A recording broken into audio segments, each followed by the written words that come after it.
দর্শক, যুক্তরাষ্ট্র সফরে এসেছেন বাংলাদেশ জাতীয় সংসদের মাননীয় সংসদ সদস্য জনাব আবু সুফিয়ান। তার এই সফরে দেশের চলমান রাজনৈতিক পরিস্থিতি, নতুন রাষ্ট্রপতি নিয়োগ ও সাবেক প্রধানমন্ত্রী শেখ হাসিনার প্রত্যাবর্তন সংক্রান্ত বিভিন্ন গুরুত্বপূর্ণ ইস্যুতে তিনি তার সুস্পষ্ট বক্তব্য তুলে ধরেছেন। যুক্তরাষ্ট্রের মাটিতে তার সাথে এই বিশেষ সাক্ষাৎকারটি নিয়েছেন ফোকাস টিভির বিশেষ প্রতিনিধি জনাব ABM সালাউদ্দিন। চলুন দর্শক, শোনা যাক কি বলছেন তিনি।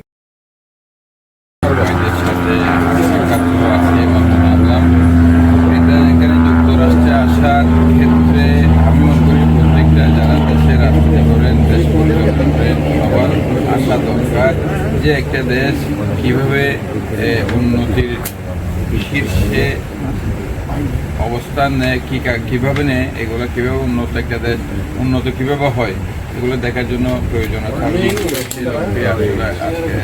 এখানে এসেছি, তবে এই যেটুকু সামান্য এয়ারপোর্ট থেকে এই পর্যন্ত যেটুকু আমার অভিজ্ঞতা, এখনো তো যুক্তরাষ্ট্র বরাবরে দেখা হয় নাই। এই যে একটা রাষ্ট্র, উন্নত রাষ্ট্র, এমনিতেই এটার অবকাঠামো বলেন, এটার মানুষের জীবনযাত্রার মান বলেন, সামগ্রিক সকল বিষয়ে যেভাবে একটা জাতি অগ্রগতি যেটা প্রয়োজন সেটা এরা লাভ করেছে। আমরা অনেক পিছিয়ে আছি, আমাদেরকেও এই যারা এগিয়ে গেছে তাদেরকে অনুসরণ করে তারা কিভাবে এই পর্যায়ে পৌঁছেছে সেটা দেখে আমাদেরকে তো শিখতে হবে, আমি মনে করি। হ্যাঁ জি, আমি শুনেছি যে আপনি একদম বিএনপির রাজনীতির সঙ্গে দীর্ঘদিন জড়িত ছাত্র নেতা থেকে আজকে এই পর্যায়ে চলে এসেছেন। আপনার এই প্রথম এমপি হয়েছেন বিএনপির নমিনেশনে, আপনার ফিলিংস থেকে এই মুহূর্তে? হ্যাঁ, আমি ধরুন এটা আমার তৃতীয় নির্বাচন। এর আগে আমি 2টা নির্বাচন করেছিলাম, কিন্তু নির্বাচনের নামে যেভাবে বাংলাদেশে প্রহসন হয়েছে, যেভাবে ভোট ডাকাতি হয়েছে, দিনের ভোট রাতে হয়েছে, যার কারণে সেখানে জনগণের যে ভোটের যে প্রতিফলন সেটা না হওয়াতে তখন আমরা নির্বাচিত হয়ে সংসদে আসতে পারি নাই।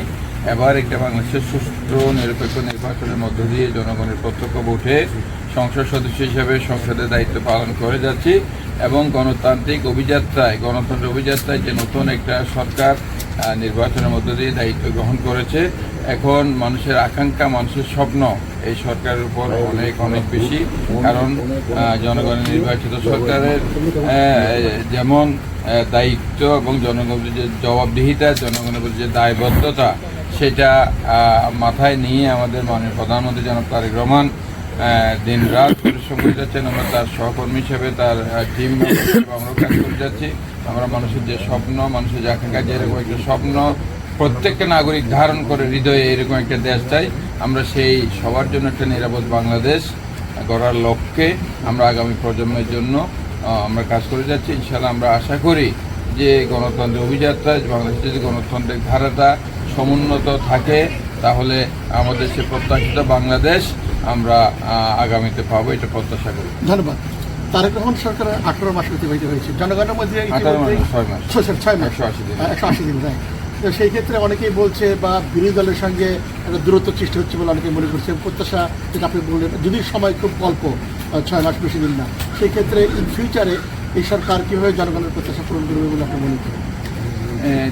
এই যে গণতান্ত্রিক সরকারের, নির্বাচিত সরকারের কমিটমেন্ট হচ্ছে তার জনগণের প্রতি। আমরা বিগত দিনে যেটা ছিল না, কারণ বিগত দিনে যারা দেশের নিজেরা দেশের হর্তা সেজে বসেছিল, বিনা ভোটে বসেছিল, সরকার গঠন করেছিল, সরকারি ছিল, তারা কিন্তু জনগণের প্রতি তাদের দায়বদ্ধতা ছিল না, জনগণের প্রতি তাদের জবাবদিহিতা ছিল না, যার কারণে অনেক কিছু তারা করেছে যেটা জনস্বার্থ বিরোধী ছিল।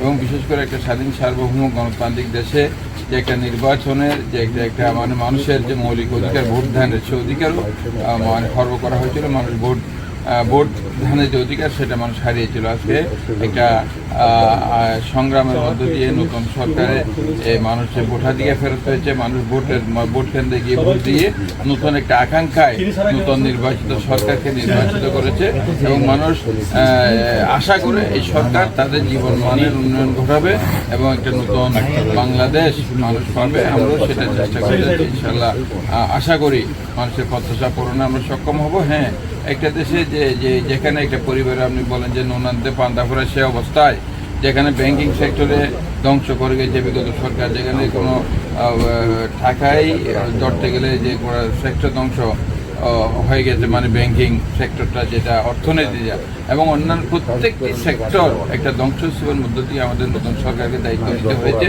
যে মানুষের আকাঙ্ক্ষা পূরণে আমরা চেষ্টা করে যাচ্ছি। কতটুকু করতে পেরেছি অথবা করতে পেরেছে আমাদের সরকার সেটা পরে সময় বলে দেবে। তবে আমরা দাবি করি না যে আমরা যে সব মানে মানুষের আকাঙ্ক্ষা পূরণ করে ফেলেছি, এটা আমরা দাবি করি না। তবে আমরা চেষ্টা করে যাচ্ছি, এটা সময় বলে দেবে যে মানুষের আকাঙ্ক্ষা পূরণে বাস্তবায়ন আমরা কতটুকু সফলকাম হবো, সেটা সময় বলে দেবে। Thank you. আপনি ব্যস্ত এবং ক্লান্ত, বেশি কথা বলবো না। আমি দুটো প্রশ্ন জানবো, শেখ হাসিনার দেশে ফেরত আসা না আসার বিষয়ে আপনি কি মনে করেন? শেখ হাসিনা তো দেশ থেকে ইচ্ছা করে যায়নি, প্রবল গণ আন্দোলনের মুখে জনগণের প্রতিরোধে প্রাণ বাঁচানোর জন্য উনি দেশ ছেড়ে পালিয়েছেন। আমরা তো দেশের প্রচলিত আইনি ওনার ছাত্র হত্যা, মানুষ হত্যায় ওনার বিরুদ্ধে বিচার চলছে দেশে, ওনার বিরুদ্ধে ইতিমধ্যে একটা ফাঁসির আদেশ হয়েছে। আমরা তো ভারতকে বারবার বলছি যে শেখ হাসিনাকে ফেরত দেন, শেখ হাসিনা আসুক, আমরা চাই তো শেখ হাসিনা আসবে। এটা আমাদের জন্য বড়, অনেকে এটাকে মানে আতঙ্কের বিষয় হিসেবে দেখাতে চায়। শেখ হাসিনা আসলে যে তারা কি ক্ষমতা যাবে অথবা এরকম কিছু দেখাতে চায়, কিন্তু আসলে তো এটা বাস্তবতাটা দেখতে হবে। শেখ হাসিনা তার সমস্ত বাহিনী, তার এই যে মানে বিশাল কি বলে তার সেটিংস, এটা থাকা সত্ত্বেও তাকে পালাতে হয়েছে গণরোষে। সে কোন ভরসায় সে আবার মানে আসবে চায়, এটা আমার রাজনৈতিক কর্মী হিসাবে সেটা আমার মাথায় আসে না। তবে আমরা চাই শেখ হাসিনা দেশে আসুক, ফিরে আসুক, আইনের কাছে উনি আত্মসমর্পণ করুক, আইনের কাছে উনি স্বাধীনতা করুক। দেশের পর্যন্ত আইনে ওনার যেটা বিচার, উনি যদি দোষী হয়ে থাকে বিচার হওয়া, দোষী না হয়ে থাকলে উনি বিচারে খালাস পাবে, এটা আমরা প্রত্যাশা করি। এবং দেশের নাগরিক হিসেবে উনি দেশের সাবেক প্রধানমন্ত্রী হিসেবে আমি মনে করি দেশের প্রচলিত আইনের কাছে ওনার ফিরে আসা প্রয়োজন। Thank you. ধন্যবাদ। বিএনপি মহাসচিব মির্জা ফখরুল ইসলাম আলমগীর রাষ্ট্রপতি হয়েছেন। অনেকে মনে করেন তিনি দলীয় রাষ্ট্রপতি, কিন্তু আসলে কি তিনি দলীয় রাষ্ট্রপতি থাকবেন নাকি দেশের রাষ্ট্রপতি হিসেবে নিজেকে? বাংলাদেশের রাজনীতিতে যে কয়েকজন মানুষকে মানুষ ভদ্র রাজনীতিবিদ এবং আপাদমস্তক একজন মানে যেটা কি বলবো রাজনীতিবিদ হিসেবে মানুষ রেসপেক্ট করে, শ্রদ্ধা করে, ভালোবাসে, সেরকম একজন ব্যক্তিত্ব হচ্ছে জনাব মির্জা ফখরুল ইসলাম আলমগীর।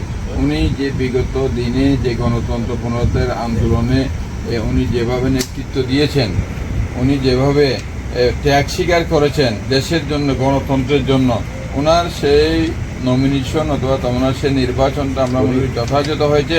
এবং বাংলাদেশের অধিকাংশ মানুষ, বেশিরভাগ মানুষ খুশি হয়েছে ওনার মতো একজন সজ্জন এবং মানে কি বলে ভাবমূর্তি, মানে কি স্বচ্ছ ভাবমূর্তি একজন রাজনীতিবিদকে রাষ্ট্রপতি নির্বাচন দলের মনোনয়ন দিয়েছে এবং আমরা ভোট দিয়ে নির্বাচিত করেছি।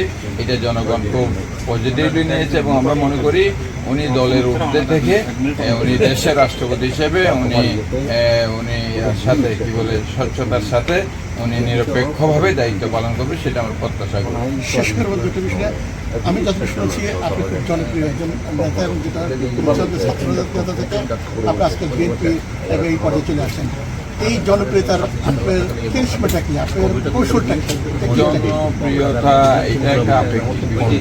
আপনি জনগণের জন্য, আমাদের স্লোগান হচ্ছে আমরা বর্তমানে রাজনীতিতে আমরা জনগণকে সাথে নিয়ে, জনগণের সাথে রেখে, জনগণের সাথে আমরা রাজনীতি করে যাচ্ছি, জনগণকে সাথে নিয়ে। তো মানুষের কল্যাণে যখন আপনি কাজ করবেন, মানুষের সুখে দুঃখে আপদে বিপদে যখন আপনি ছুটে যাবেন, অবশ্যই মানুষ আপনাকে সাদর গ্রহণ করবে। এটা মনে করেন জনপ্রিয়তাটা, ওইটা কি বলে, এটা আমি মনে করি এটা একটা আল্লাহর দান। মানুষ অনেক সময় মানে জনপ্রিয়তা, অনেক জনপ্রিয় ব্যক্তিকে আমরা দেখেছি খুব বেশি সময় লাগে না অজনপ্রিয় হয়ে যেতে। এই জনপ্রিয়তাটা ধরে রাখাও একটা বিষয় থাকে। তো আমি চেষ্টা করি যে ছাত্র রাজনীতি থেকে শুরু করে মানুষের পাশে থেকে, মানুষের সাথে রেখে কাজ করার চেষ্টা করি এবং সেই ভালোবাসা আমি সবসময় পেয়েছি। আমি যে মনে করি প্রথমবারের মতো নির্বাচিত হয়েছে, এটা এর আগে আমি 2বার নির্বাচন করেছি, তখনও আমার নিশ্চিত বিজয়টাকে তখন হাইজ্যাক করা হয়েছিল, আমাকে বিজয়ী হতে দেয় নাই। তো এখন জনগণ ভোট দিতে পেরেছে বিদায় বিজয় হয়ে সংসদে এসেছে। আগামী দিনে আমরা ভোটের, জনগণের সে ভোটের অধিকার যাতে কেউ আর হাইজেক করতে না পারে, কেউ যাতে এটা ছিনিয়ে নিতে না পারে, সে লক্ষ্যে আমরা গণতন্ত্রের যে অভিযাত্রা শুরু হয়েছে সেই অভিযাত্রায় বাংলাদেশের গণতন্ত্র সংহত হোক, মানুষের অধিকার প্রতিষ্ঠিত হোক, সুন্দর একটা সবার জন্য নিরাপদ বাংলাদেশ হোক, এটা আমরা প্রত্যাশা করি। Thank you. শেষ প্রশ্ন, আপনার উত্তর আমেরিকায় যুক্তরাষ্ট্র সহ উত্তর আমেরিকা কানাডায় আপনার চট্টগ্রাম আসলে অনেক সমর্থক রয়েছেন, ভোটার রয়েছেন, অনেকে প্রবাসী রয়েছে চট্টগ্রাম দেশে, তাদের উদ্দেশ্যে আপনার কি বক্তব্য? তাদের উদ্দেশ্য হচ্ছে আমাদের দল মতের ঊর্ধ্বে, এখানে যেখানে গণতন্ত্র আছে, যেখানে মানুষের বহু মত থাকবে, আমরা কিন্তু বহু মতের মধ্যেই ইউনিটি উইথ ডিফারেন্স, যে বাংলাদেশকে নিয়ে আমাদের কোনো মতানৈক্য থাকার কথা না। বাংলাদেশের সমৃদ্ধির জন্য, বাংলাদেশের উন্নতির জন্য, বাংলাদেশে একটি উন্নত রাষ্ট্র প্রতিষ্ঠার জন্য, মানুষের ভাগ্য পরিবর্তনের জন্য আমাদের সকল দলের, সকল মতের, সকল মতের মানুষকে ঐক্যবদ্ধ হয়ে, যেখানে দেশে বলেন প্রবাসে বলেন যারা যেখানে আছে, এই দেশকে এগিয়ে নিয়ে যেতে আমাদের ঐক্যবদ্ধভাবে কাজ করা দরকার বলে আমি মনে করি।